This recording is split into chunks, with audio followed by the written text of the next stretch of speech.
UV എന്ന് ആരാധകർ ഇഷ്ടത്തോടെ വിളിക്കുന്ന ഈ ഇടം കയ്യനെ അടയാളപ്പെടുത്താൻ നിരവധിയായ മത്സരങ്ങളുണ്ട്. അതിൽ പ്രധാനമായും ലോകമെമ്പാടുമുള്ള ക്രിക്കറ്റ് പ്രേമികളുടെ മനസ്സിലേക്ക് ആദ്യം എത്തുക സ്റ്റുവർട്ട് ബ്രോഡിനെ പഞ്ഞിക്കിട്ട 2007 2020 ലോകകപ്പിലെ ആ ഓവറാണ്. യുവി ആറാടിയ ആ 6 പന്തുകൾ.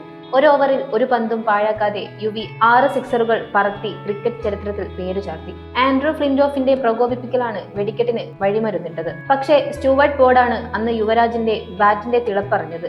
ഒരു ഓവറിൽ 6 സിക്സറുകൾ വഴങ്ങുകയെന്നത് ഏത് ബൗളറെ സംബന്ധിച്ചും കരിയറിൽ അത്രമേൽ അപമാന ഭാരം ഏൽപ്പിക്കുന്നതാണ്. യുവരാജിനെ ചൂടേറിയ വാദപ്രതിവാദത്തിലൂടെ ആവേശഭരിതനാക്കിയതിൽ ഫ്ലിൻറ്റോഫ് അന്ന് അക്ഷരാർത്ഥത്തിൽ ഖേദിച്ചു. 21-ാം വയസ്സിലായിരുന്നു യുവരാജിന്റെ ചരിത്ര നേട്ടം. 19-ാം ഓവറിൽ എറിഞ്ഞത് ബൌളിംഗിലെ കുന്തമുന സ്റ്റുവർട്ട് ബ്രോഡ്. താരത്തെ യുവരാജ് തുടർച്ചയായി ആകാശം കാണിച്ച് 6 തവണ ഗാലറിയിലെത്തിച്ചു. ഹെർഷൽ ഗിബ്സിന് ശേഷം അന്താരാഷ്ട്ര ക്രിക്കറ്റിൽ ഈ നേട്ടം കൈവരിക്കുന്ന 2ാമത്തെ താരമായി യുവരാജ്.